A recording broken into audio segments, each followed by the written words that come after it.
You're doing well.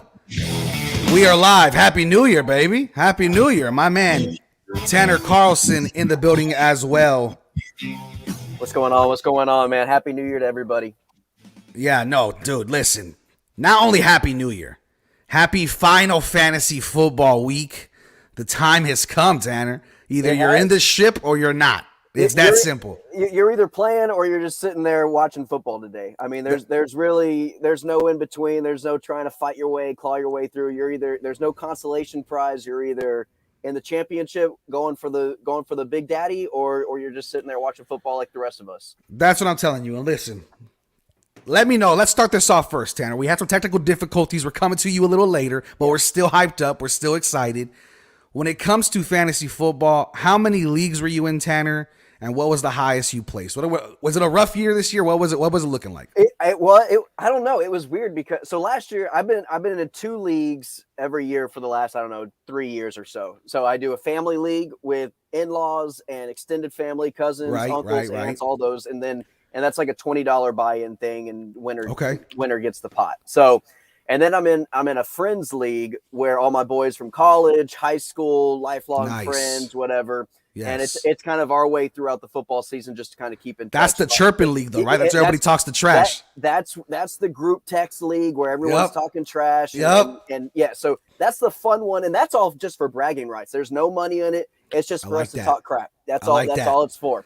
And so that league I placed second in. I won it last year. I got second place. Lost in the championship game last week, and then.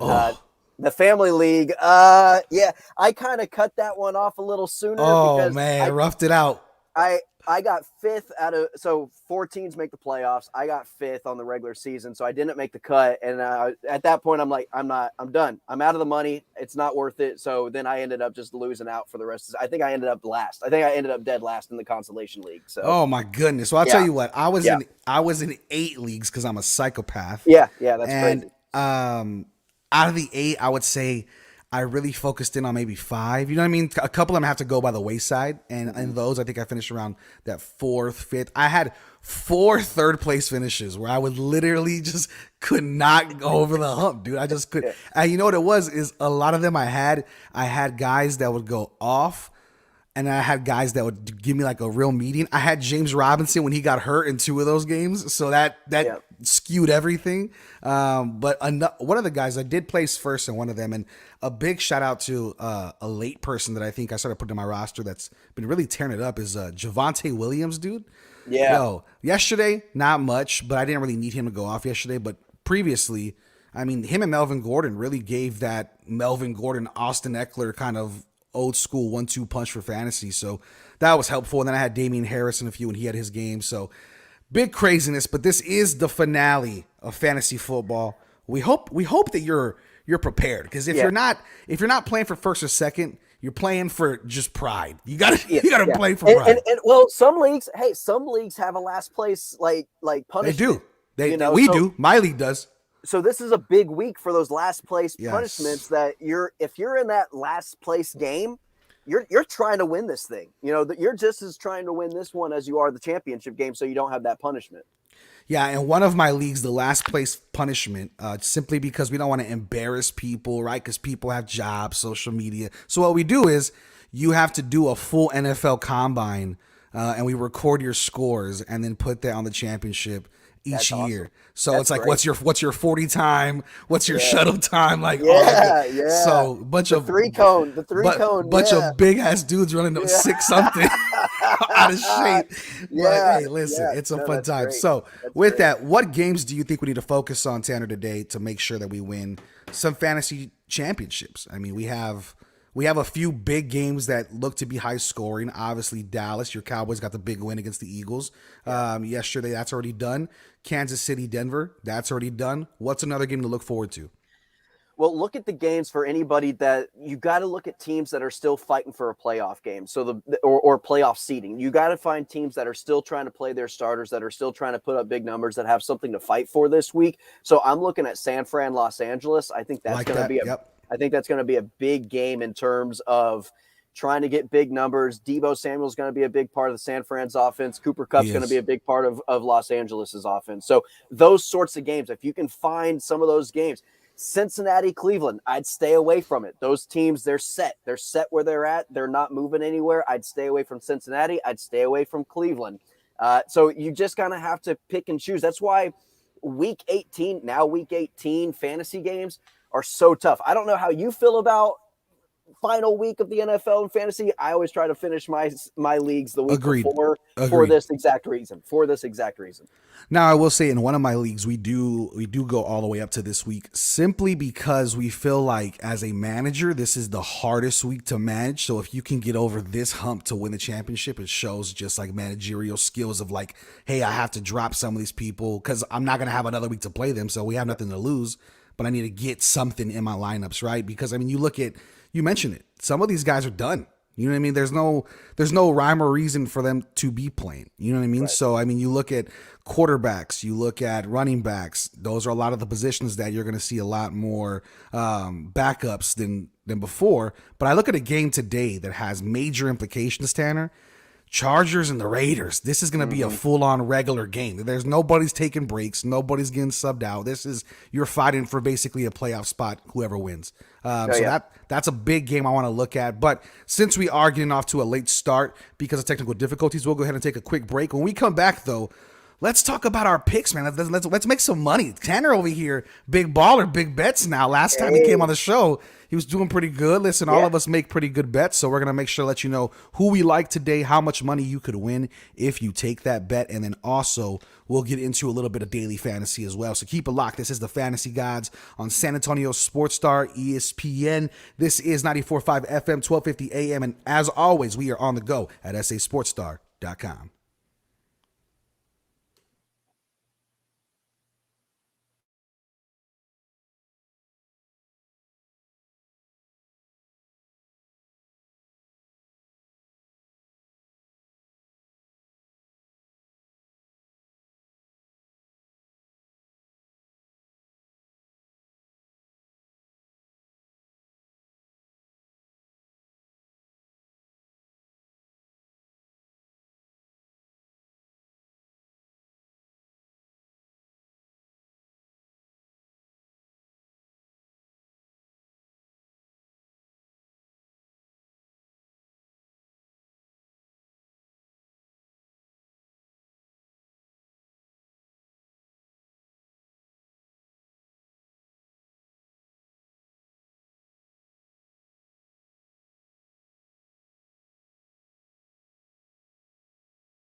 Welcome back to the Fantasy Gods. Let's talk a little bit about big bets. My boy Tanner Carlson and I are filling in here. Our boy Quinn Hudson, Phil Healthy, my man, got caught up in this craziness, this massive tick in COVID cases, but it looks like he's doing fine. So hopefully we'll be all set to go for next week when we start talking about some different sports as fantasy football lays the way. But we'll still be keeping you up to date with playoffs and, of course, the Super Bowl coming up just next month. So with that being said, let's get a little bit into daily fantasy. When you look at daily fantasy, I know, Tanner, you said you don't really have much experience with it. Is there any reason? Or are you interested in getting into daily fantasy? What do you think about the idea of daily fantasy?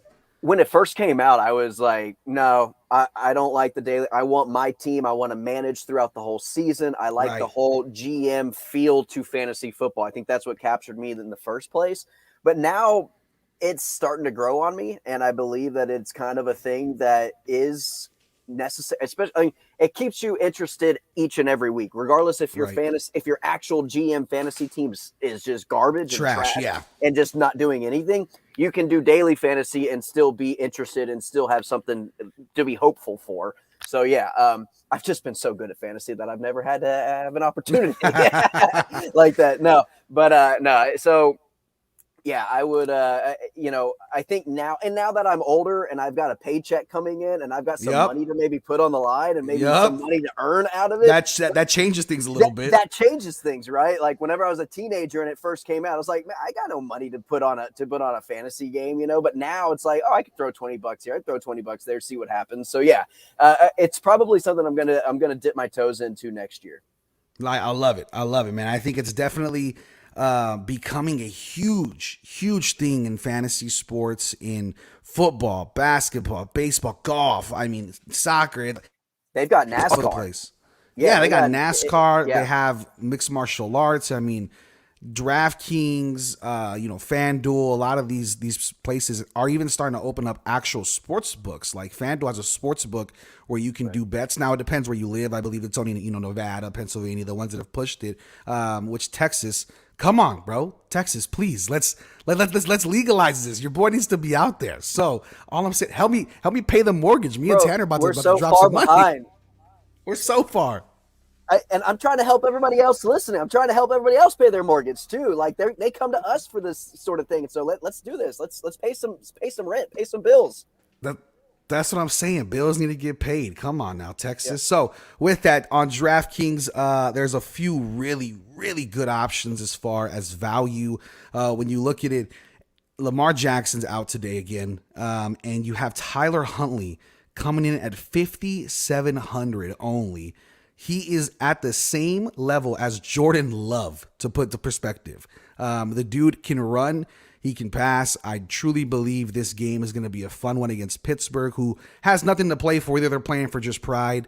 Baltimore, pretty much the same thing. I could see this being a fun game to watch, a fun game for fantasy. He's a cheap buy, as well as James Conner. Chase Edmonds is out. I expect them to just kind of run the ball, not really get Kyler too much because they don't want to hurt him for the playoffs. James Conner only 6,300. And then you look at Brandon Cooks, 6,300. And a name that not a lot of people know, but they will come to know, is Cyril Grayson from the Tampa Bay Buccaneers, who basically is getting slotted in instead of Antonio Brown. We all know how that went. Antonio's on a different level, but with that, he's a big get. And somebody that I like today for sure is Sony Michel. I think Sony Michel could get a good run today, being that the Rams really just don't have much to play for either, but they're going to make sure to get, some carries here and there, and he's only $6,000, so I like that. But when it comes to big picks, this is where my boy Tanner can take advantage right here when it comes to making picks for teams. I'll make sure to keep score of how much money Tanner might be able to win you. But Tanner, any games that you're looking at and you're saying, yeah, I need to make that bet, what are you looking at? I actually really like the Baltimore game, like you said. Baltimore technically can still make the playoffs. They have to have a lot of things go their way, including win. But they do have to win. So that's one thing that I like Baltimore. They're favored by 3 points against Pittsburgh, who kind of everything's sort of kind of falling apart for them right now. They had an inspirational win on Monday night. Tanner, is it rough as a football fan, right? Me and you are very much around the same age. We have our first kids around the same age. When you look at it, Tanner, as a father, as a sports fan, it's hard to watch Big Ben play. It is really hard. It is hard as a fan of, a guy who's been so involved in our generation as far as just being consistent as a great quarterback. It was, you're right, inspirational win, but not because of Ben Roethlisberger. No, they kind of had that. Let's do this for Ben moment already in the season. So I feel like this week on the road in Baltimore, I know it's Pittsburgh, Baltimore. I know there's a rivalry there. I know they're never just going to let Baltimore run over them, but I do like Baltimore by 3. I'm pretty confident in saying that. Now you may not make a lot of money on this one, but I would take Baltimore in this game if you kind of wanted a safe bet. Like, hey, let's at least get something out of this week. But this is a tough week, though. It's a tough week to bet because you don't know who's playing. You don't know how a team is going to come out and play. A lot of teams have already settled in their playoff spot, and so they're just kind of going to be going through the motions. It's almost like this is like an extended preseason week 4 that we didn't have for preseason. Like, we just don't know what these teams are going to throw out there, how vanilla their playbook is going to be. So it is going to be a tough betting week, but I think Baltimore is at least the safest bet you're going to be able to make. I like that. I think that is a very safe bet. I also look at I look at a team like the San Francisco 49ers who are plus 3.5. I would tease that up if you could and maybe go to like plus 5. I think they could definitely lose but cover 5. I think when you talk about covering 3.5, it makes me nervous just because this Rams offense is so explosive. But the 49ers, I mean, it's crazy, but if history was to repeat themselves, for some reason, they got the Rams in their bag. Like, for some reason, the 49ers just do not lose to this team. Another one I like, too, is you look at that Chargers-Raiders game. That's a toss-up. Whoever you like as a person, whoever you think. I mean, the Raiders are at plus 3.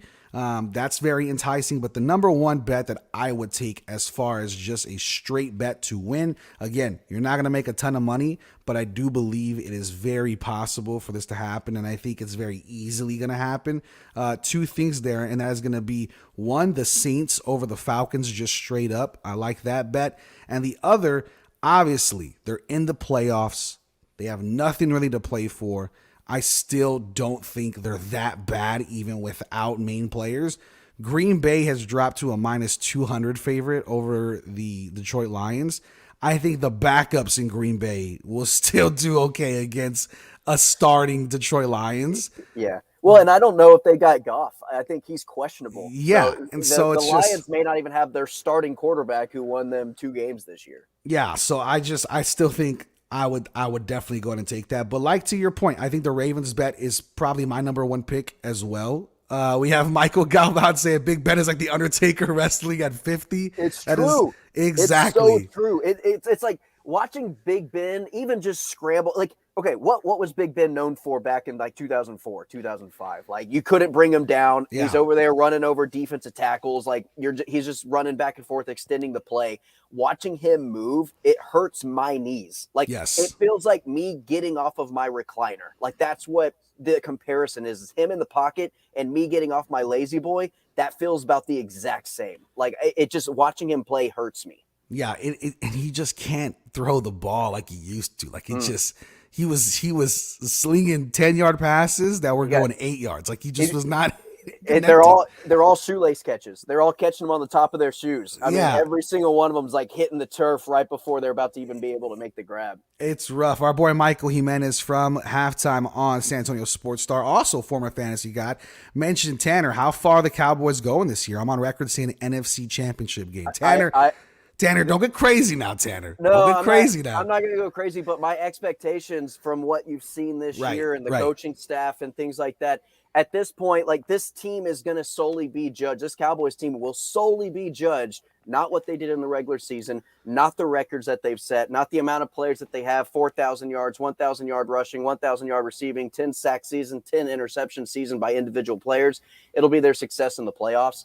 Yeah. And I do think that they will be judged by that, and I think anything less than an NFC championship will be disappointing.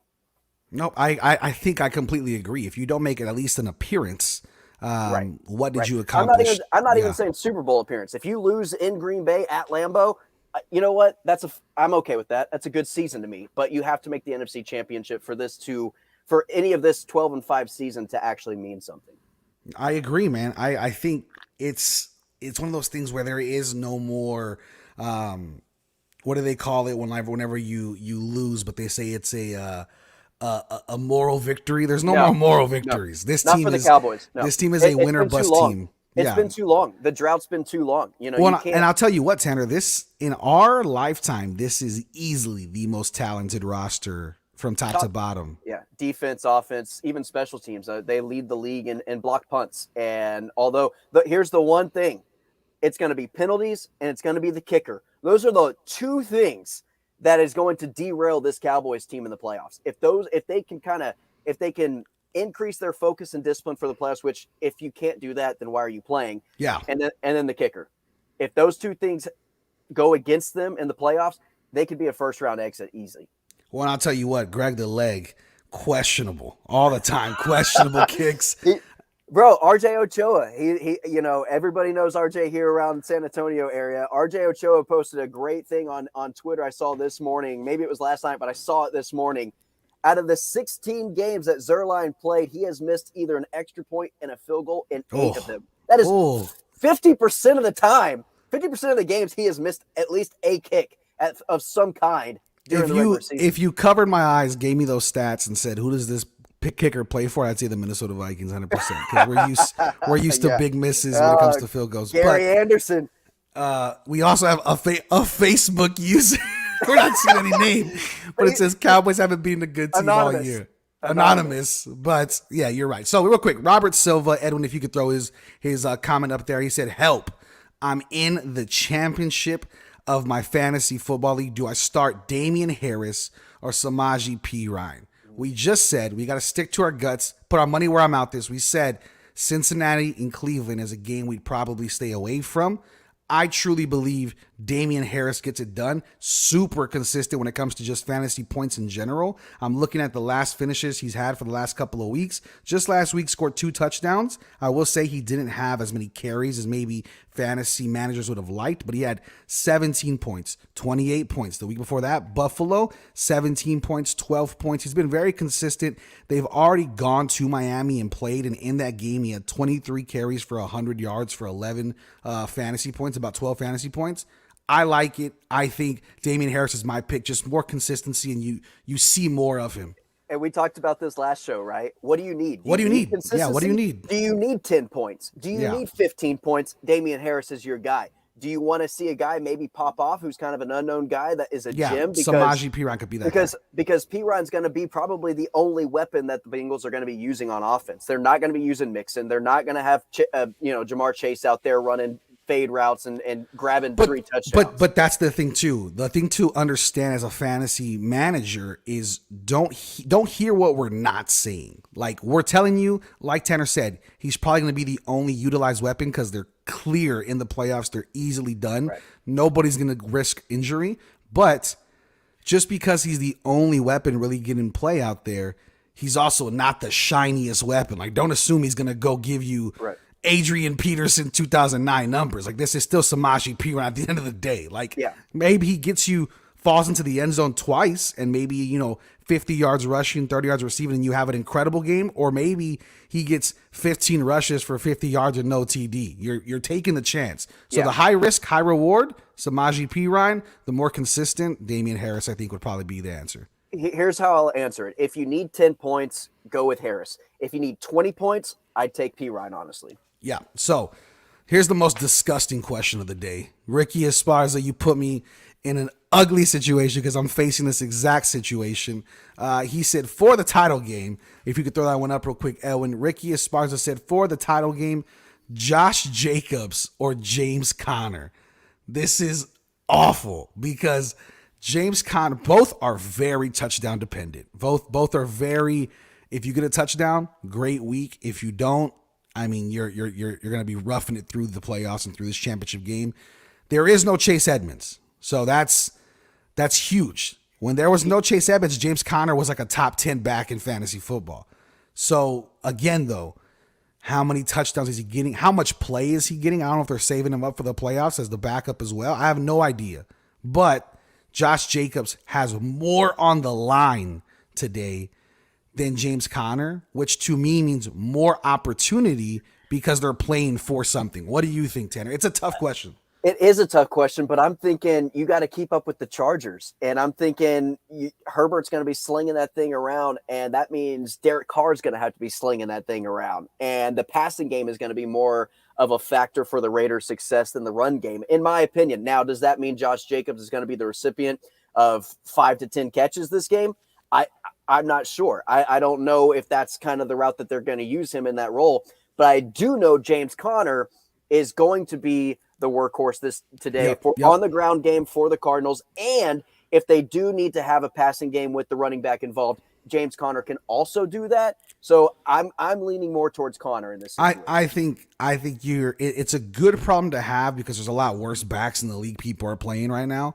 But I agree. I think James Conner, we've seen too much of what he can do without Chase Edmonds, but also don't shoot the messengers here. If Josh Jacobs has a great game, because he has to, I mean, I don't think there's going to be too much of a difference. If there is, it might be like a 3-point difference or whatever, but It makes me nervous, man. I trust James Conner. I think right now he's holding a questionable thing. I don't think he's going to be out. But well, and look, I always go to this too. This is always kind of a tiebreaker between me. Who's your opponent? yeah. Is the Chargers defense better than Seattle's defense? Yes, absolutely. So you're more likely to get a big play out of Connor just because of who he's playing against. Fair.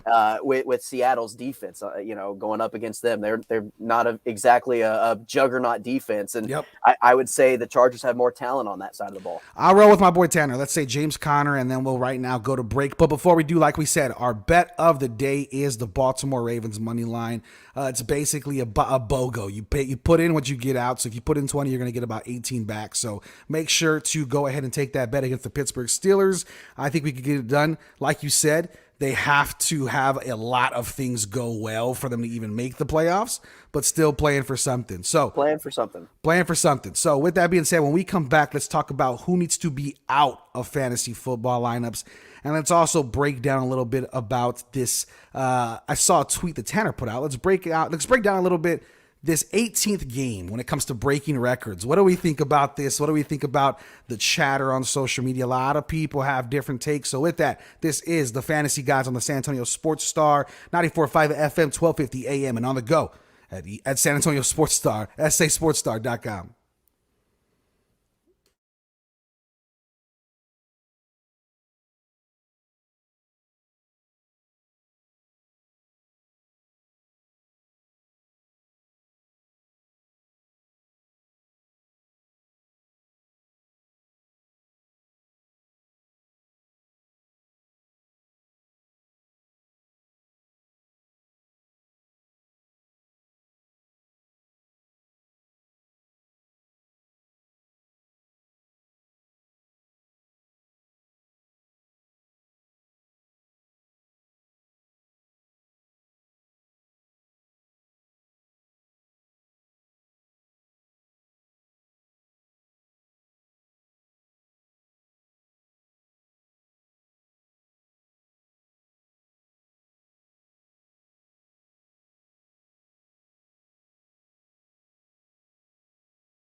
Hey, San Antonio. I hope you're doing well. This is the Fantasy Gods. We are talking the last week of fantasy football. Get ready because we have a lot of chatter also on social media outside of fantasy football, but really about records and the reality that we're watching today. We saw a couple of records be broke, right? We did see a couple of those. We saw Dak Prescott. I know you tweeted about Tanner. We saw Devontae Smith in Philadelphia. We saw a few others. There are records that probably will be broken today as well in the 18th game. Should we discount that simply because in the past there were 16 games only? We saw 17, obviously, this year. What do we think, Tanner? Do you think this matters that much? Do you think people are getting too over invested in these records? What do you think? Yeah, I mean, here's my thing: is the NFL? Well, okay. Let me start off by saying that social media is going to make this so much worse. Social media trolls, Twitter trolls, Facebook trolls are going to make this so much worse than what it actually is. And then even the national media is going to throw, all kinds of hoopla into Cooper Kupp breaking records and things like that. And so my whole thing is, look, back in the 70s, I don't know what year it was. Was it 78, 79 when they switched to a 16-game season? And any record that was ever had in the 12-game season just goes was away. Shattered, just absolutely obliterated.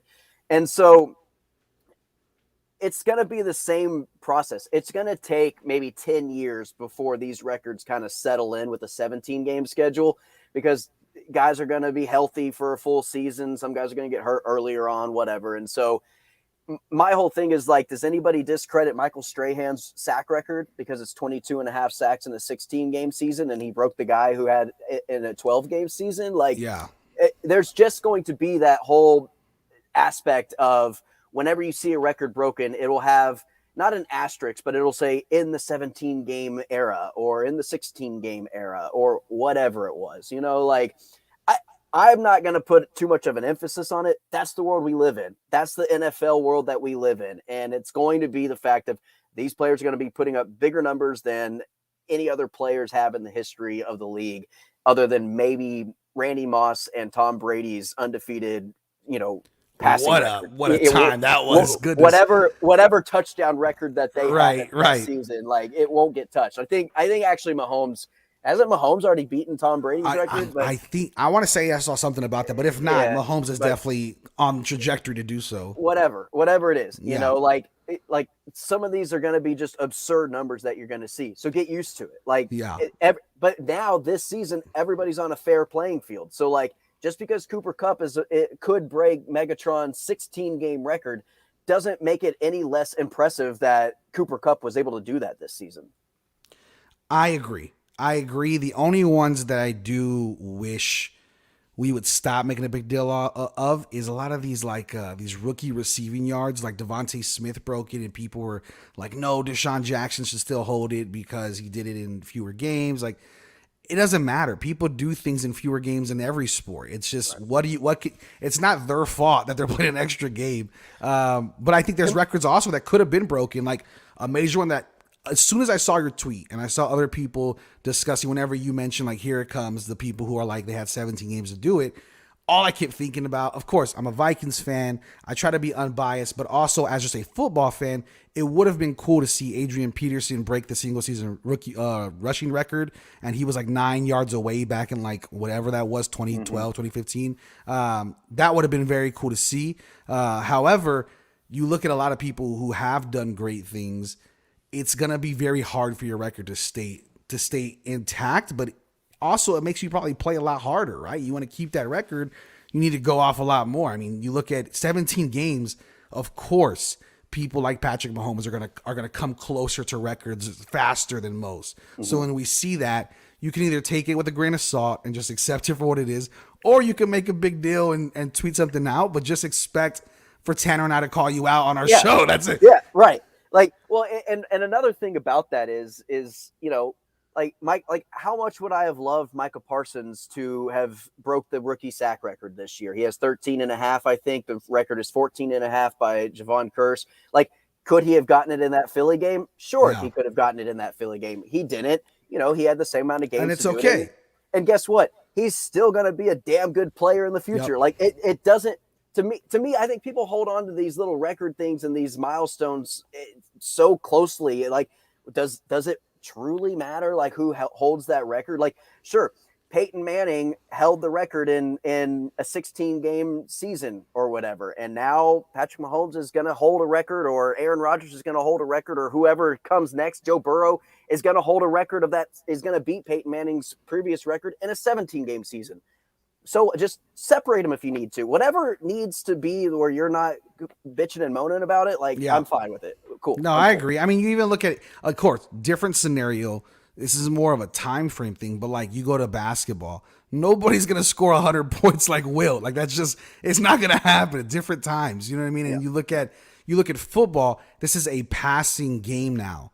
Rushing records that are intact are probably going to stay intact for quite a while. Unless we're talking specifically passing records, defensive records, nobody's rushing the ball at the same way that they were, 20 years ago, 30 years ago. Right. So those are records. Derrick Henry.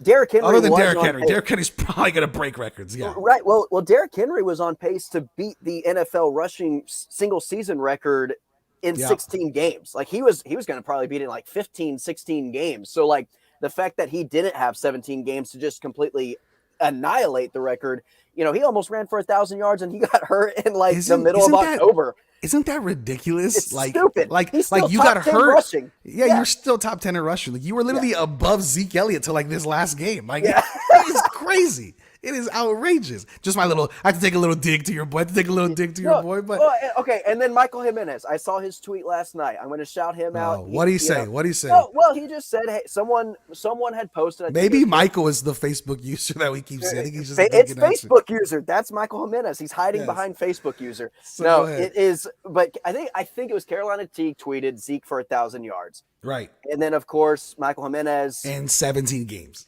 It was 17 games. Yeah. Yes, exactly. So in that aspect, yes, some of those milestones are going to be exaggerated because of the extra game.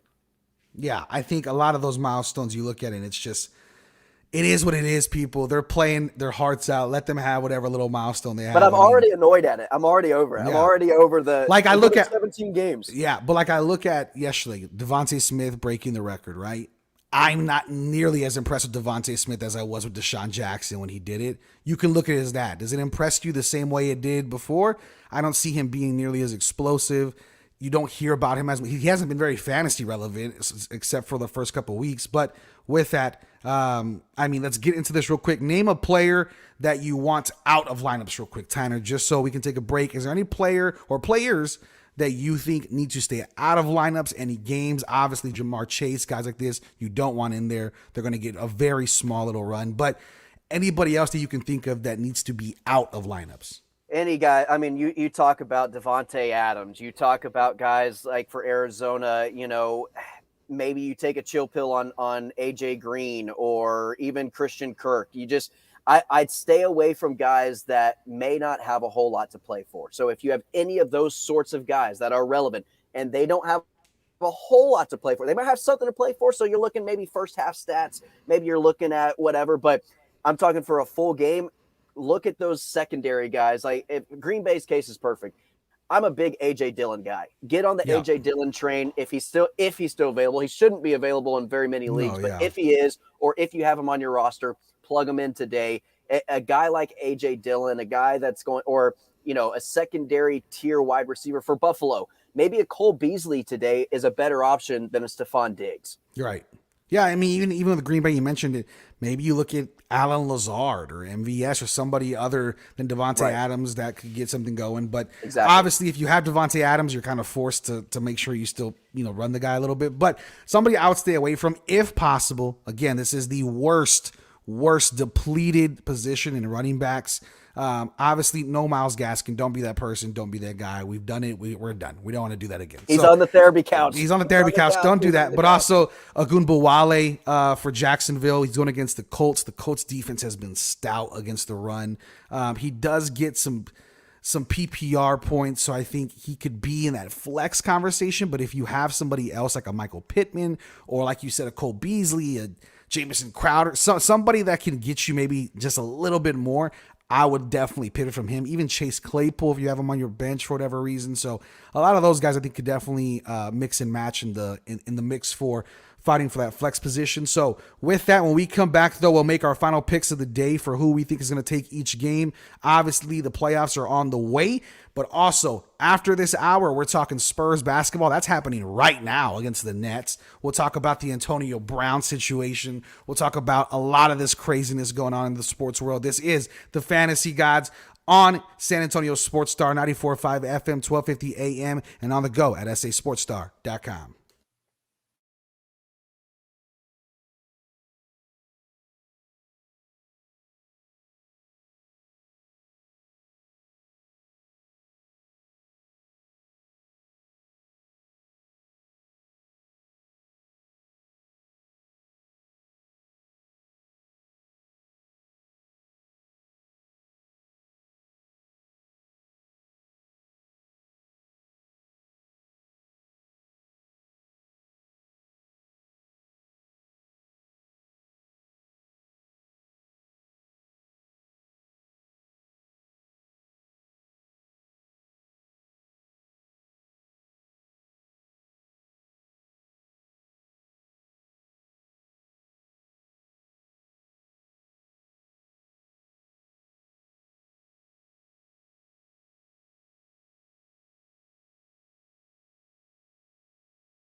All righty, San Antonio, we are back, and we have another comment that we just have to share because this is incredible. So a comment we got on Facebook. We're on Facebook Live. Go ahead and sub at San Antonio Sports Star. We got our boy Facebook user saying, Big Ben throws 3 TDs today on his way out. I don't think so because it's only happened twice this season. But if he did, what a storybook ending. That'd be awesome. But what's the passing touchdown? Is it a screen pass to Najee and Najee takes it to the house? Like it's definitely it's a Pat Fryer move, the 1 yard touchdown. Yeah, it's a Pat Fryer move. And even then, it's not even a clean spiral. It's like a kid. It's a duck in the back corner where he has to make a diving effort. Like that's if it does happen, congratulations, kudos to Big Ben. But I mean, okay. While we're on the topic of Big Ben, and I know it's coming from a Cowboys fan, so I don't know. I want to guess I get a Vikings perspective out of it. But I mean, is he more Steelers lore or is he NFL lore? Like to me, it's more so he's more Steelers echelon in terms of fan love. The people in Pittsburgh love Big Ben. In terms of his impact in the NFL, is he widely revered as this great, amazing? He's a Hall of Famer. He's got a career, great. But is he revered as this top tier on the level of Drew Brees, Peyton Manning, Brett Favre, Aaron Rodgers, those sorts of guys? I don't think he is. I don't think he is either. And I know we got to get going real quick to the next hour. I would say it's definitely more Pittsburgh Steelers lore. So with that, good luck on your fantasy football teams. We're about to start right now in about 3 minutes, in a couple minutes. This is going to be a big one. Tanner, we didn't get to see many championships this year because it was craziness, but we're hoping you as the listeners do get to see some championships this year. We are 4 minutes away from kickoff. It's going to be massive implications. If you need to pick up somebody, go pick up a defense, go pick up a kicker, go pick up whoever, because those little points matter and add up to something greater. I firmly believe we're going to have the wildest week of fantasy football today because God knows who's playing the full game. And if you have a backup, this is your time to shine. If you're fighting for last place, fighting for pride, you better go all in. You better go all in because we don't have last place listeners. We can't. We just can't. You're fantasy gods. So with that, good luck. We'll talk to you soon on the other side.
Alrighty, San Antonio, welcome back. This is the second hour of the Fantasy Gods.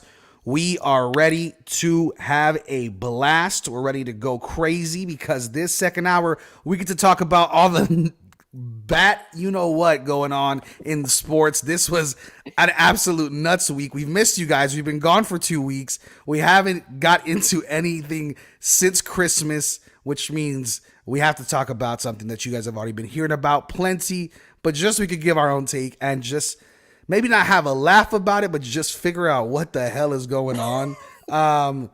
Antonio Brown, Tanner, one of the most exciting exits in NFL history. Watching the game, it's just nuts. I mean, the absolute balls to just go and dance in the end zone. People were hyped. I don't think anybody knew really what was happening. No one had any clue. Everyone in the stand, like Buccaneer fans, were like hooping and hollering and like, yes, cheering him on. And I'm like, dude, this guy is no longer going to be on your team anymore. Like, this guy is going to cause so many issues within your team organization. Now they might be granted, they're better off without him. Let's be real here. Like, regardless of the talent on the field, nothing can overshadow the toxicity that's in that locker room that is Antonio Brown. I've seen a lot of debates, and I don't know where you stand on it, but I don't think this race is even close in terms of all-time NFL divas. Tyrell Owens versus Antonio Brown, I don't think they need to be in the same sentence, because I think AB is like head and shoulders like above anything we've ever seen in this league when it comes to just absolutely just craziness.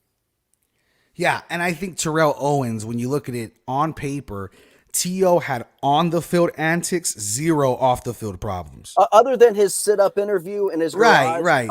That was like the most you heard. That was the most. That's what I'm saying. Field. For all accounts, T.O. was a great human being outside of the field. Like, he was not this crazy dude. There was no he had his own reality show for a while, if you remember that. So I mean, T.O. definitely was an enigma in the NFL and was a personality that it was a truly two-sided conversation. Either you loved T.O. or you hated him. There was no in between. When it comes to Antonio Brown, I don't necessarily think it's to that extent, because there's not a lot of antics on the field. It's off the field issues that are constantly worrisome. You know what I mean? And it's legal issues. It's legal issues. Yeah, it's the real deal stuff. Yeah. It's the sexual harassments. It's the drugs. It's the DUIs. It's the craziness that is Antonio Brown's personal life. The videos that come out about it. I don't know if you saw. Did you see the video of him at the doctor's office where he's like legitimately just farting in the doctor's face? Yeah, have you seen that? That's listen. Like, that's what I'm talking about. It's those things. Like, that's what it is.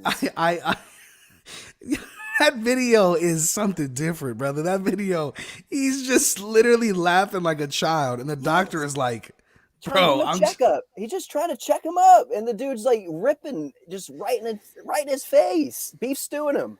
Yo, all I know is there has to be, jokes aside, this is, maybe I'm being dramatic, maybe I'm not, but there has to be a discussion of CTE going on. Like, there's too many antics that I feel like we're not there before in Pittsburgh, as far as like conversational, what he's saying, what he's thinking. He dropped an album. I mean, he left the game, dropped a hip hop mixtape. I mean, the dude is going the unfortunate part of this is there's two sides of the story that I really want to get into. One, he already said on the podcast, I don't know if you saw my tweet, Tanner, but on the podcast he said that, how could Tom Brady be his boy if he's making, this low salary, and, why isn't he throwing to him as much as Gronk? And it's like, bro, this is minuscule kid stuff. You're an adult. This is not the playground where it's like, hey, I want to get more catches. Like, go get open. You know what I mean? But also, not only that, you look at this from the side of a lot of people conversating about it. Is this Antonio Brown's last game in the NFL? Is he done in the NFL? And I'm going to say it's a hard no. I don't think it is. I truly don't think it is. I firmly believe if we've seen others come back, Josh Gordon comes back every year and then smokes weed and goes home, and then comes back the next year, smokes weed and goes home. Like, I firmly believe, I know for a fact, I would put money on the fact Antonio Brown is not done, and I think he could be playing in the NFL as easy as next season. I truly believe a team, because the thing is, here's the thing. They don't. Your Cowboys are notorious. Speaking of, No.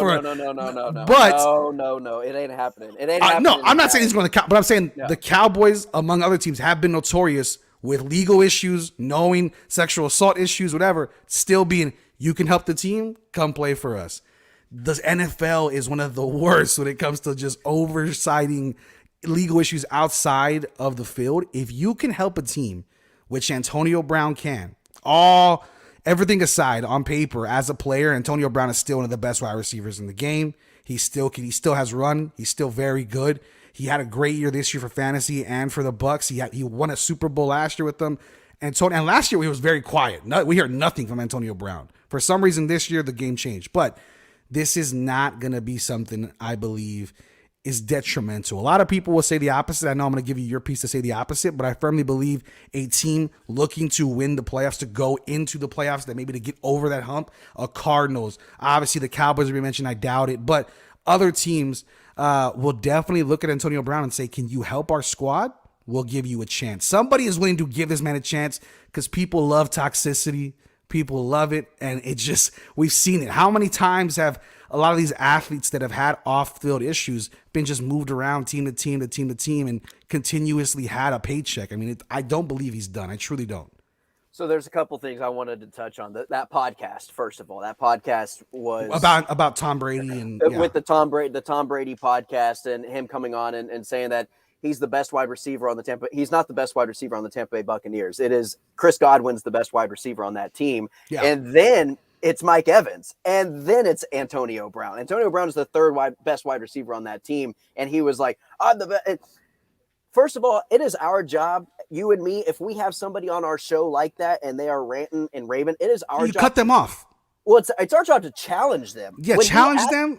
When he asked, hey, who's the best player on that team that's a wide receiver, my job is to say, no, it's Chris Godwin, not you. And then he retorts. But you can't sit back and just let him go on that rant, and then because then it makes you and your credibility as a show go down. So that was my first big issue, was just the way they had that podcast. Well, and they were just giving him, feeding his ego. Yeah, man. You, dude. You. It's like, no, bro. No. That's very clear. Yes, you're not. Yes, yeah. Exactly. So then it goes to Tom Brady. I am not a Tom Brady apologist. I'm not a Tom Brady fan. I've always been on the opposite of Tom Brady. He has proved me wrong every single season. I say that he's not going to win a Super Bowl. He ends up winning one. Every year he doesn't win one, I say, oh, this is Tom Brady's year for sure. And he continually proves me wrong. So if I have any type of defense for Tom Brady, that's when you know you're a pretty crappy person. Like, you're really far down on the list, because I've never apologized for anything about Tom Brady, whether it be Deflategate or anything like that, Spygate, anything along those lines that have been kind of questionable throughout his career. Right. Like, I've always been on the side of he's in the wrong. Tom Brady brought you into his home, dude. He let you live in his house with his family, with his wife and his kids, with all the stuff he knew about you off the field stuff. In New England too. In New England too. This isn't the first time. He's resurrected your career twice. Yep. And you're going to bash him like that as a person, not as a player, not as a football player, but as a person. That is low. I mean, that is low, super low. And so that was probably my biggest issue with that whole thing. Going in terms of Antonio Brown ever playing in the league again, he can't. Like, I don't see it. I'm on the complete opposite spectrum. I can see your take. I see your point in it, in terms of, we've seen it time and time again. We've seen these guys being able to, the Josh Gordon dilemma. Josh Gordon isn't a cancer to the team. He's a cancer in terms of himself. Yeah. Antonio Brown is a cancer to the team. Mm-hmm. The way how many times the dude stripped half naked and ran off the field in the third quarter of a game. Like, what else is he doing that we don't see? What else is he doing behind the scenes that's not in front of the camera? And that, I think, is what's concerning to most teams. And I think there's an issue between having law issues and having your personal life issues and not bringing it onto the football field. Right. I think when you bring those personal issues onto the football field and you quit on your team and you don't show that you're there for your teammates, your manager, your owner, you're not there as a team guy, uh, that's where teams are like, all right, no, we're done. No, we can't have this. Like, sure, he's talented, but Josh Gordon has never had those sorts of issues. He's had issues off the field, strictly off the field. Antonio Brown's had issues on the field and off the field. So I think that's where you see the big difference in terms of him ever playing again. Yeah, but then you look at like players like Deshaun, Plaxico Burress, Marshawn Lynch, like these people who like have constantly just been outright like F the NFL, I'm gonna do my own thing, F the media, this and that. Like, you're right. This is probably the craziest we've seen on the field antics, where it's gonna be very hard to forget this. Yeah. But I cannot get past the fact that the NFL is so honestly just selfish. Like, there's a lot of selfishness that goes into it, where it's a good word. It's a good word. If you can help our team, we'll just pretend like none of that happened. We don't know what's on this side. If you can help the team? If you think about it, you're telling me, Tanner, just think about this. They're struggling already. Next year, Lamar Jackson's like, I need help, bro. Antonio Brown on Baltimore with Hollywood and with this, I mean, I could just see it. If this happens, I want Garigi Salad tacos all around from Tanner and Quinn. I'll get it to you. I'm just telling you. I'll get it to you. I'll give you every taco you've ever dreamt of. Dude, I'll fill your house with tacos.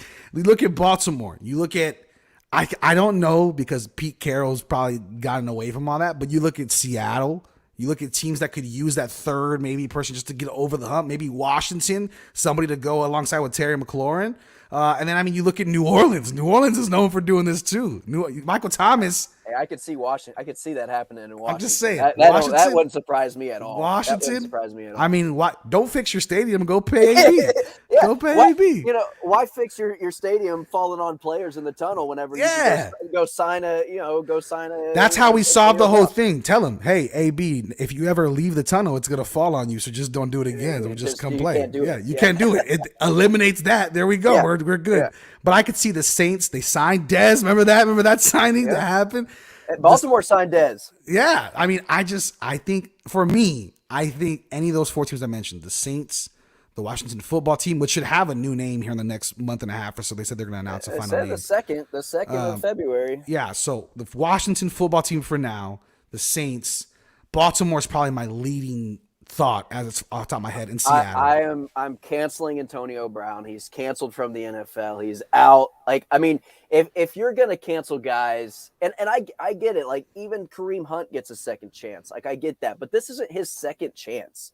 This is third, fourth. This is fourth. Like, the people forget he was on the Raiders, came in on a hot air balloon, had some kind of injury with his foot, and then never played a down. He didn't play a single game for the Raiders, did he not? Bro, they paid him a bag. They gave him a bag of money too.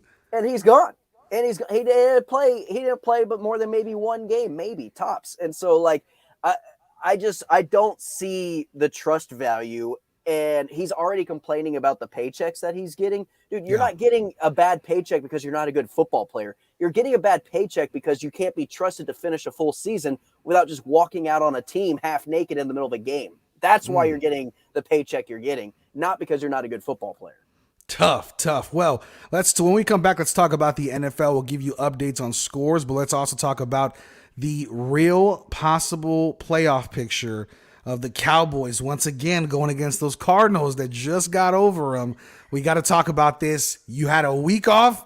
Hopefully you get a possible Monday night game where you get some more extra rest, but you look at Arizona as a very, very possible opponent going off of what might happen and transpire today for the Cowboys. Let's talk about the playoff implications, and let's give our early Super Bowl picks on where we think players might be going and what teams might be making the big game. So with that, this is the Fantasy Gods Hour 2. I hope the barbacoa is hot, the Big Red is cold, you got something in the barbecue. We're here to talk to you, have a good time, grab a drink, sit back, relax. This is the San Antonio Sports Star, 94.5 FM, 1250 AM, and on the go at sasportstar.com.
Alrighty, San Antonio, we are back and we are talking about the NFL playoffs. This ain't practice. This is the NFL playoffs, baby. We talking about big games, big bets, and we need to start making picks of who might move on. So as it stands right now, the playoff picture, obviously we have a lot of teams going in the maybes, right? There's a lot of big implications on today's games of who gets in, but as it stands right now, that playoff picture is just about set, and the Cowboys right now are looking to face the Cardinals. I haven't looked. Is there any way they don't face the Cardinals? What needs to happen for them to face somebody else? Yeah, so what actually Dallas can still be the 2 seed, which is why Right. I never understood why people were like, "Oh, just rest everybody and lose to Philly and that will be fine and dandy." No, like try to get the best seed you possibly can no matter how insane the outcome is. So the Rams lose to the 49ers. Dallas takes that 2 seed? Rams and Buccaneers and Cardinals all have to lose their games. Oh, Jesus. So, yeah, like that's what I'm saying. Like, it's slim to none, but also you could get the 3rd seed as well if I think it is as long as Tampa Bay and the Cardinals lose, I believe. Okay. So it's like one of like each team that drops off, you could still get a higher seed, but you still need a very good team to lose to a not so great team in whatever scenario. So very likely, very possible that it's going to be Dallas and Arizona. Unless the Rams lose, Arizona wins, then those two switch, obviously, and it would be Dallas playing the Rams instead. Oh, yikes. Yeah. I don't like that. That does not sound fun. That doesn't sound fun. Give me Arizona. So, like, at the very least, if things play out the way it is, I would like Arizona to lose today. And I'm looking at my bets. I have the 49ers to cover against the Rams. Yeah. And in history's past, the Rams do not beat the 49ers for whatever reason. They just have their number. So that would be, I think, worst case scenario for Cowboys fans. I'd much rather see the Cardinals than the Rams. It's possible. Like, I mean, they're still not a division champion in that division. So, I mean, it's still up for grabs in terms of Arizona and Rams. Just a lot has to kind of go their way. So you as a Cowboys fan, Tanner, and me just kind of as an unbiased fan watching from home. So with that, you got the NFL hat on. Yeah, I got the NFL hat on. Exactly. With that, Cowboys Cardinals, what needs to change this time around for them to get over this hump? What was it the last time that you think just stopped them from getting a victory? Because this is a tough game. People are gonna hate me. Like, here we go. This is like the worst radio. Are they gonna hate you like AB? Or are they gonna hate you like Tyrell Owens? Like two different types of hate. It's gonna be two different kinds of hate here. But like, honestly, and I hate to be like the fan, and I don't have a history of this. Oh, here we go. Back. Yes, here we go. The officiating. Oh, don't do it. I'm sorry. Look, and I know how it sounds. I know how it comes across. It comes off as whiny and bitchy. Let me grab my small violin real quick. Hey, me and my buddy, we broke it down. I broke it down drive by drive. 4 out of the first 5 drives. The Cowboys had 9 drives that game. You only get 9 to 10 drives in an entire game. The entire first half, there was a flag that negated a first down either on 2nd or 3rd down in 4 of the first 5 drives. That's going into the second half for the Dallas Cowboys. And either that's a phantom call that it wasn't really a holding, but they called holding, or whatever. Just the calls weren't going the right way. The ball wasn't bouncing the right way at the end of the game. And then at the end of the game, obviously, there's that fumble that wasn't called. And Dallas did have to use their 3rd and final timeout. When they pushed a player out of bounds, the time should have stopped. They counted the player inbounds. They can't review that. It's not like a reviewable play. So, I mean, you can't go back and ask them. And then they're not, New York's not coming down to the field. There's just a lot of aspects of that game that didn't go the Cowboys' way. And the fact that the Cowboys lost by 3 and all of that stuff did happen, I actually feel kind of confident going up against the Arizona Cardinals at AT&T Stadium for a second time. And if you get that kind of draw again with officiating, and then if your kicker, that's what I was going to say. I was going to say, let's stop the officiating. He makes a field goal. Yeah. The field goal he missed, he missed a field goal. Tied up. Yeah. So, and here's another thing. Now, going back to the last game, now this was before the Philly game.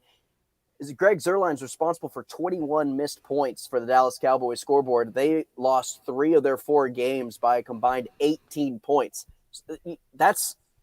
You're leaving, at least 2 games if you are a perfect kicker, which no one's a perfect kicker. Justin Tucker misses a couple kicks. Yeah.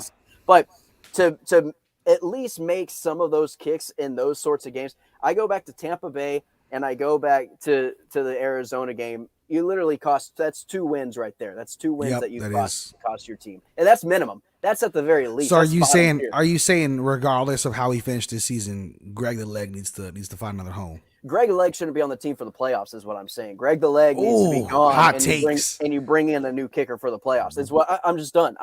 Damn. Like, here's my thing. Like, if this is the Jimmy Johnson era, he wouldn't have made it past week 8. Like, he's gone. Like, you're getting a new kicker. Like, you can live with a new kicker. I don't see why he's even on the roster still at this point in time. Yeah, it's tough. I mean, he's definitely cost a lot of games. He's cost a lot of close finishes that didn't need to be close. That's really what it is. Like I said, a lot of easy wins that, or a lot of hard wins should have been easier. Dallas has lost 4 games this year by a combined 18 points, and he's left 21 points on the board on missed kicks. 24 now if you count the Philly game. So I mean, it's just like, or 22 because it was an extra point, but it's still like, I mean, Can't be missing extra points. He can't. He's missed 6 extra points. That's touchdown. Ridiculous. You're taking a touchdown off the board throughout the entirety of the entire season with extra points like that. Just at this point, just go for it on 4th down and go for 2. Like, I'm over Zuerlein. I'm done with it. Like, I'm not putting him out there on the field anymore. I think he's the big key. He's the big key to all this. And you look at a team like the Cardinals. They're high-powered offense, but the defense you could definitely maneuver. You could get points on the Cardinals, no problem. The Rams are scary because the Rams have both sides of the ball, and they have probably the most explosive wide receiver right now in football as far as just getting open in space, being a pest against your defensive backs. And let's be honest, for all the good Trayvon Diggs has done, the number one stat people like to throw out is he's been getting gunned on. He's given up the most yards in the NFL for corners, but he also has the most interceptions. He's your high risk, high reward player. You bank on it because he is a damn good player.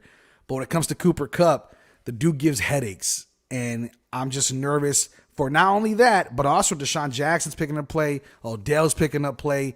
This team as a whole has really, really gotten good. I think the Rams and Cowboys match up better than the Cowboys and Cardinals, firmly. But I do believe there has to be a trust level when it comes to 4th and 1 on the 35-yard line. You gotta know for a fact I can trust this kicker to make it. And unfortunately, dome or no dome, you just can't trust Greg the Leg. That's the thing with Greg. It's not even that it's just the away games. It's not even that it's in like windy or rainy weather that he's missing these kicks.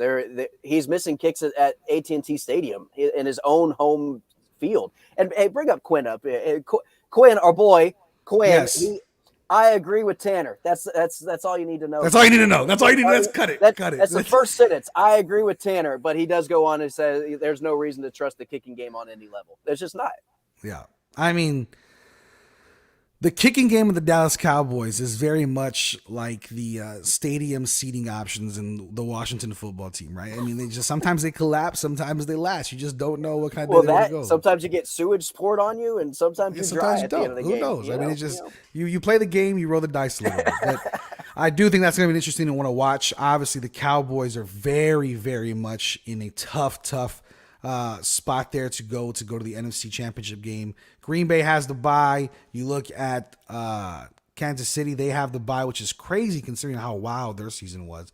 But the AFC to me looks like the toughest of the playoff matchups. It looks like all those teams are very good. You got Tennessee against the Chargers, Cincinnati against the Colts, and Buffalo against the Patriots. I could see any of those lower seeded teams making a run in the playoffs and just being a dark horse. Whereas in the NFC, there's no chance that the Eagles, the 49ers are going to be making a run. The Cardinals maybe, but the other ones, there's no way they're going to be able to get past a Rams, a Green Bay, even, Dallas, Tampa Bay. Like, it just doesn't happen. The AFC has a lot of dark horse picks all the way through. And, this year more than any, here's my whole thing about, I hate to keep bringing up the Cowboys, but any team in general that you're facing internet, social media trolls saying your team doesn't play anybody or they had a bad loss. Every team in the NFL this year that's in the playoffs has had a bad loss, whether it be a blowout loss or a loss to a really bad team. Tennessee lost to the Jets. You got Tampa Bay losing to Washington. You got Tampa Bay almost losing to the Jets last week.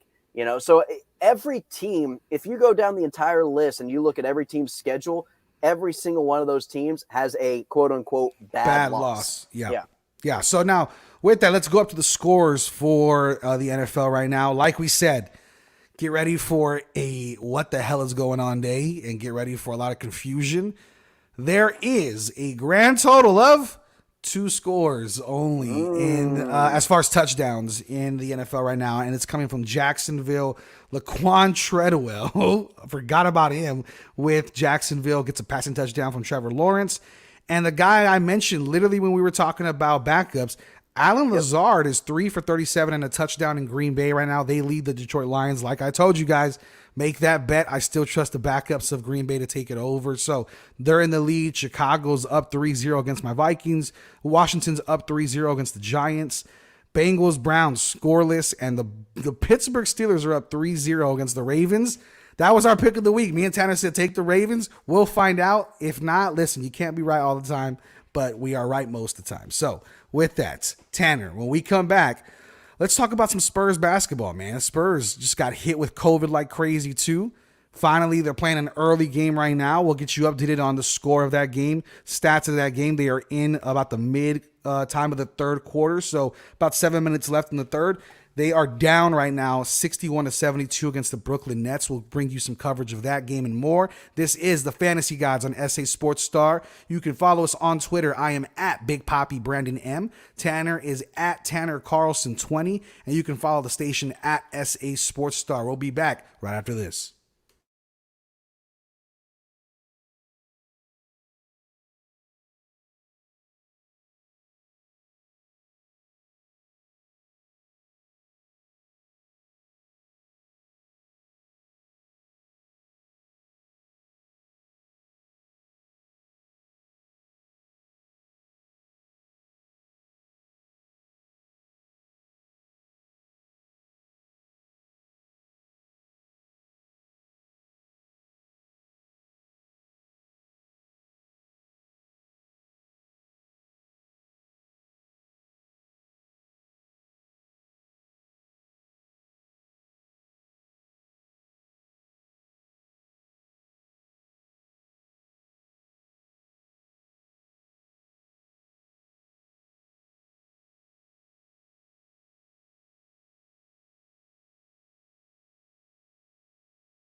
Alrighty, San Antonio, we are back. This is the Fantasy Gods. Let's talk a little bit about our San Antonio Spurs. Like I mentioned, early game today, a little early bird one for all you guys up in the AM. The San Antonio Spurs are playing the Brooklyn Nets right now. They are down 75-64. This game has been pretty close as far as who the San Antonio Spurs are rolling out there because they got taken down by COVID. It has been absolutely tough. You had Doug McDermott still on the list. Then you added Keldon Johnson, Devin Vassell, and Derek White all added there as well. So they are really just playing with a very short roster, but still keeping it close against the Brooklyn Nets. Our boy Dejante Murray right now has 13, 6, and 8. And then Lonnie Walker, early start, 14 points, 3 rebounds, and 2 assists. So those two are getting it done. And, of course, Jakob Poeltl's on his way to a double-double as always. With that, Tanner Carlson, my man, my partner in crime, brother. What do you think about the San Antonio Spurs as a whole right now? Obviously, COVID hit them like many others in the league. But what do you think the other day, got pretty smacked by the Sixers pretty handily, 119-100 because of that COVID case outbreak. And then now you have them going against the Nets. How tough is it in the NBA specifically versus the NFL when it comes to COVID cases?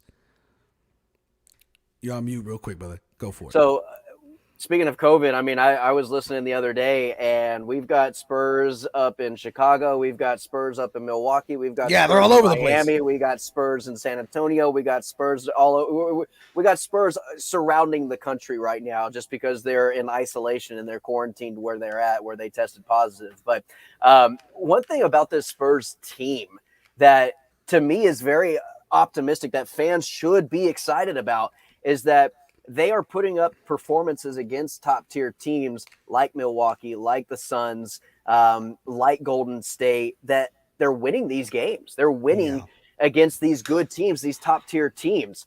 Whereas now they might falter and they kind of fall apart against some of these lower tier teams, but they come up for the big occasions. And that's good to see in a young team like the Spurs. Now, moving forward past this season, despite whatever playoff implications you may or may not get, you're probably going to be in one of those play-in games. It might be a win and in. You might be a little bit higher of a seed if you're, falling into that 8 or 9 seed where you might get a second chance. But right. That's where I see them finishing that year, is the play-in or right below the play-in.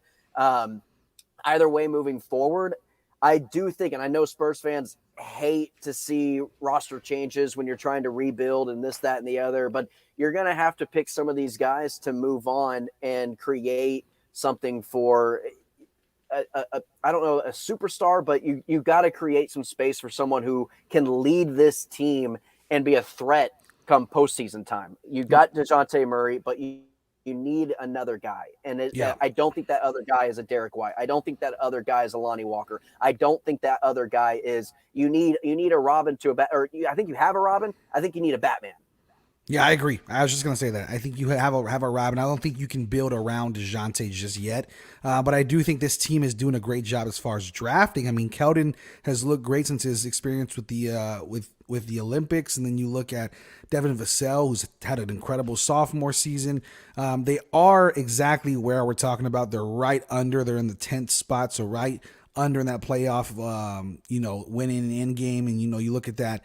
There's a lot of other teams that are in that same situation. The Boston Celtics, the Knicks, the Hawks, people that we thought were going to be very good this year simply have fallen flat. And then you look at teams like the Lakers, who are just battling back from being outside the top 8 and now are in number 6 right now. But this Western Conference is very, very tough. It always is. And, of course, Memphis and Dallas and Utah have grown over the years to be very good competitors as well. And you have Minnesota in there right now at the 8th spot tied up with the Clippers. But when you look at the Spurs roster, there has to be movement. I've been on Jeff Garcia's show, Locked on Spurs, and I've mentioned it plenty of times. I have respect for every player in the NBA. The worst NBA player is still the best hooper on any street court. You cannot compare. So these guys are in the league for a reason. They're very talented, and I think we forget that in all sports, right? A lot of fans like to call guys, this dude's a bum, this dude's trash. It's like, that dude will smoke you on his game, whatever it is, hockey, baseball, basketball, football. They're there for a reason. You don't get drafted to be a scrub. They expect something out of you. So even Kwame Brown was good at one point, I guess. So with that, you look at the NBA.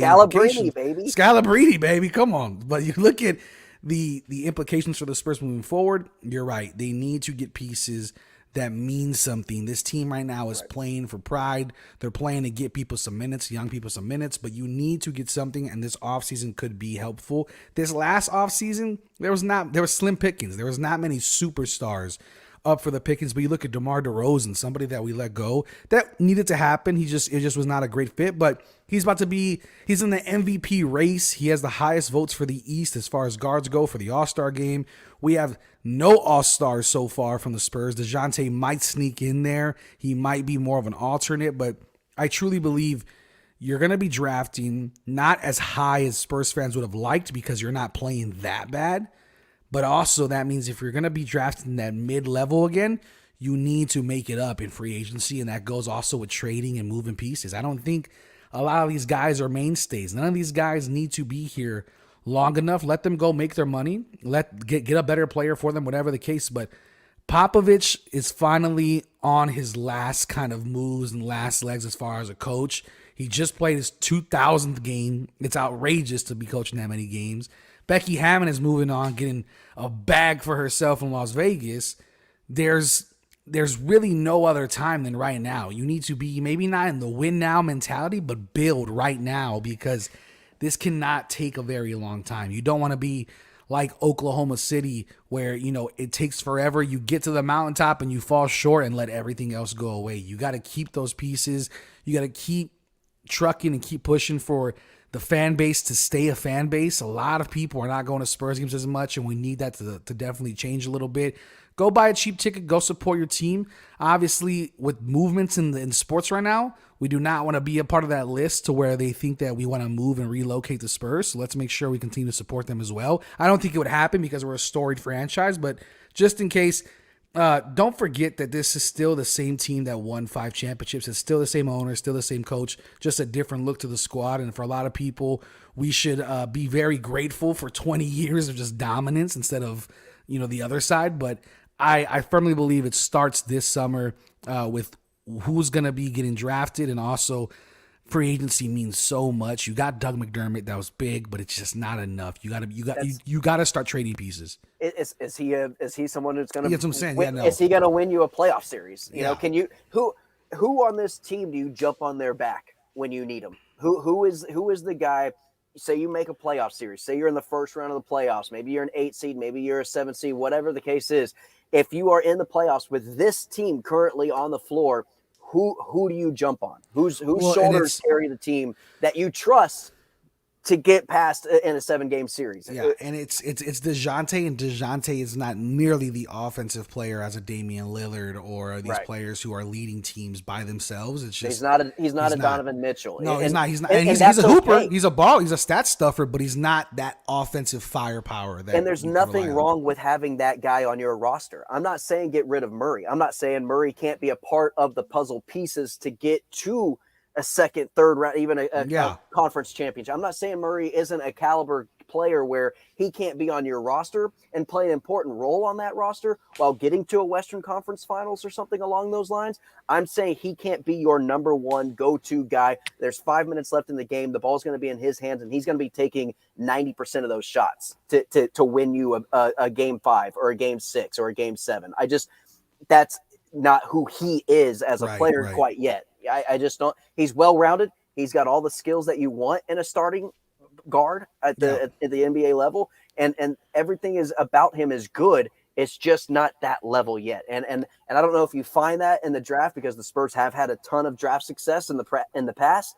Because we talk about free agency, but is free agency something that the Spurs as an organization can rely on? Because this isn't a destination. Yeah, this isn't big market. This isn't New York. This isn't LA. So can you rely on players wanting to bring their family to San Antonio? And yes, it takes you to get to San Antonio to love San Antonio, but these players are on the outside looking in. Once you're in San Antonio, we love it. Yeah. It's a lot to love. There's nothing wrong with San Antonio, but you got to get to San Antonio first. They have to make that decision to get to San Antonio and say, what makes San Antonio more appealing to live in as a family and as my livelihood than in LA or New York. And that's all personal preference for a lot of these players. And a lot of these players, the one thing that does have, even the only reason a lot of times they're taking the conversation is because of Greg Popovich, right? There's a lot of times that their phone could be ringing off the hook from LA, Dallas, Houston, Memphis now that they're in Miami. competitive, Miami, Toronto, a lot of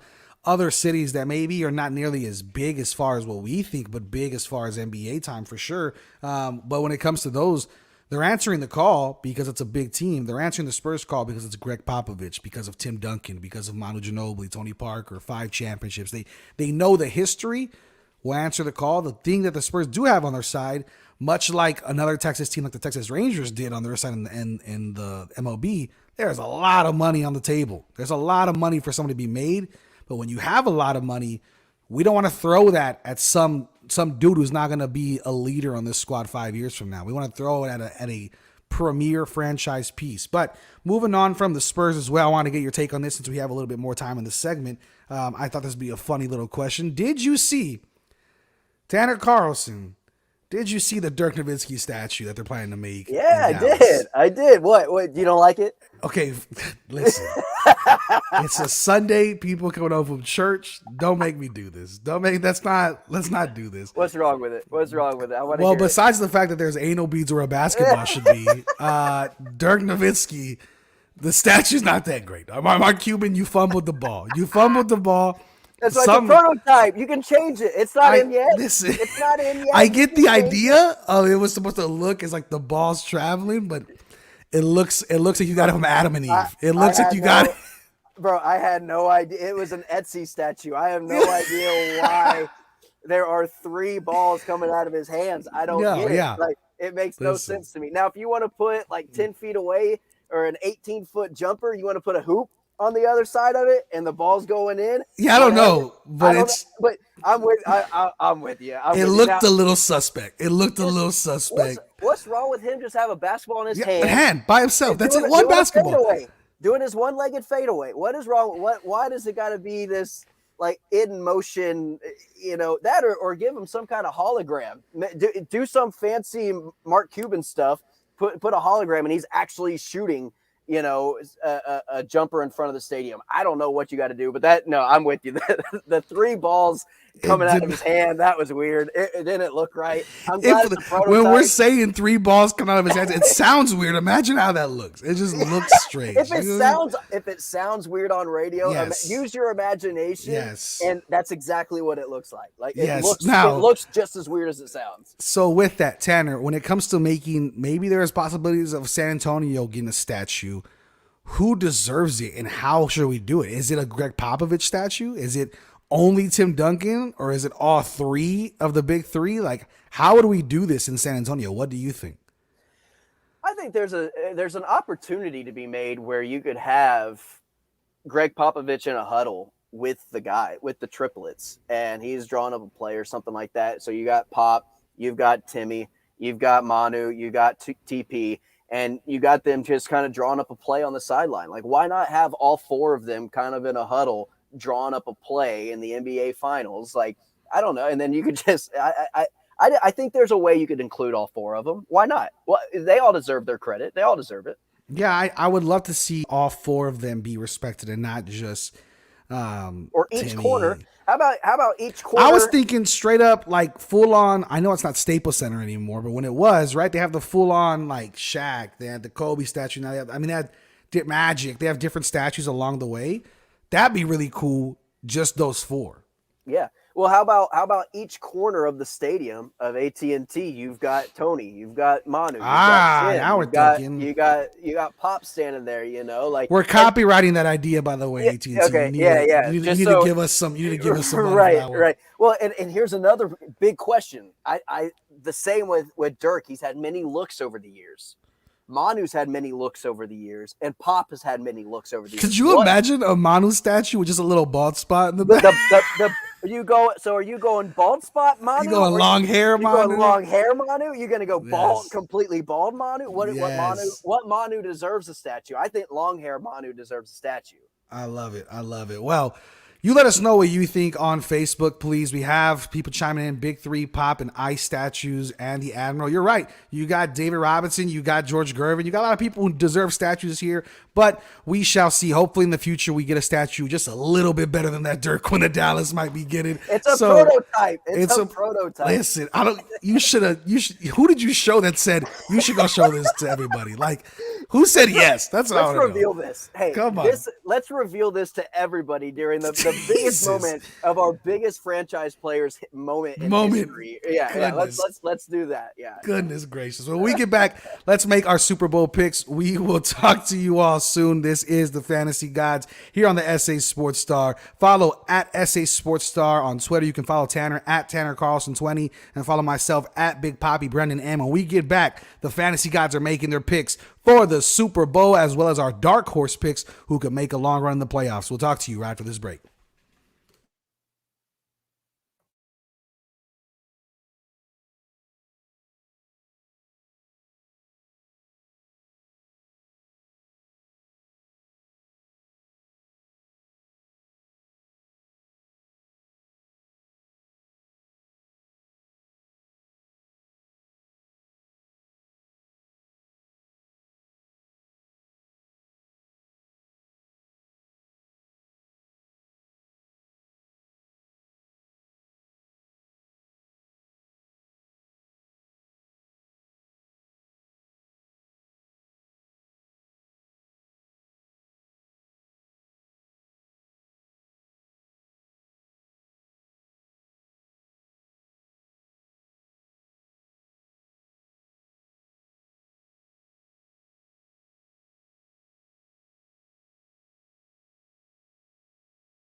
Alrighty, San Antonio, we are back. We are talking about the Super Bowl, the game of games, the biggest game of the year. It is coming up. It's coming down to the wire. The playoffs are basically already set. We only have a few minutes. We have about 4 minutes to talk about this. But with that being said, who is your, Tanner, your just straight Super Bowl pick who off the top of the dome you think might win it, and then we'll go into a dark horse pick that you think, if things go right, could definitely also go to the game. So just real quickly, before the season starts, I go through every game. I predict every game, and I see where my playoffs land through that, and then I do the playoffs into the Super Bowl. And my prediction for that at the beginning of the season was Rams, Chiefs. I'm going to stick with it. I'm going Rams, Chiefs in the Super Bowl this year. Okay, fair enough. And then who are some dark horse picks in the AFC and the NFC that you think could make a deep run?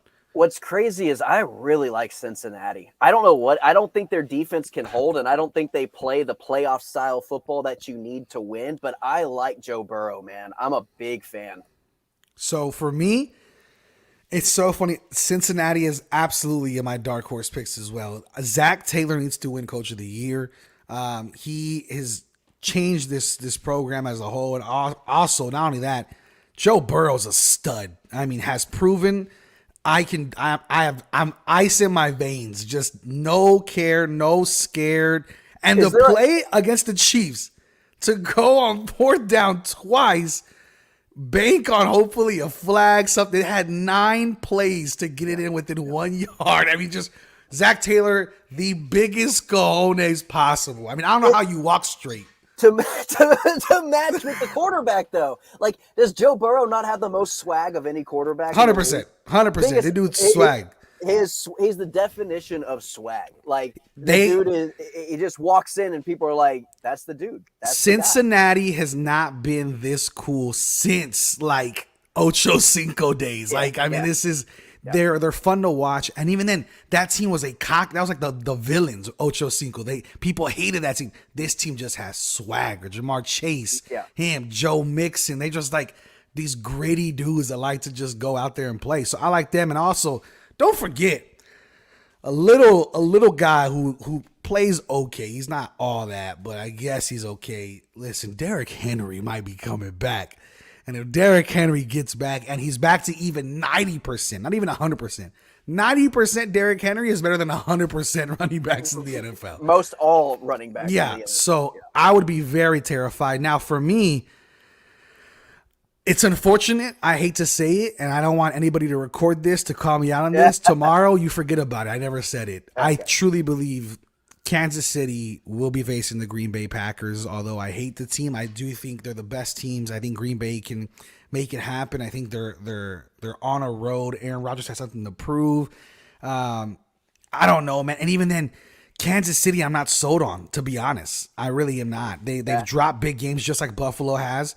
So for me, everybody's dropped a game. Like everybody's like there's no dominant. I don't think there is a best team in the NFL. But there isn't just one game. They've dropped games, multiple teams have dropped games they should have won. But I think, like you said, for me, the other one that I like is Tampa Bay. Tampa Bay, we forget.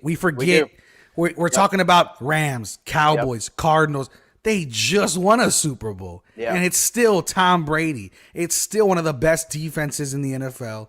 They still have literally every single starter they had last year, except now Antonio Brown. But here's the thing with Tampa Bay last year. They were going in as the healthiest team last year. This year, they're banged up this year. So I think that's why some people have kind of retreated on Tampa Bay a little bit this year. But I'm with you. You have Tom Brady, and it doesn't even matter who is on his team come playoff time. He finds a way to win in the playoffs. So I like that pick a lot. My dark horse, I didn't really give one for the NFC. I was kind of checking them out.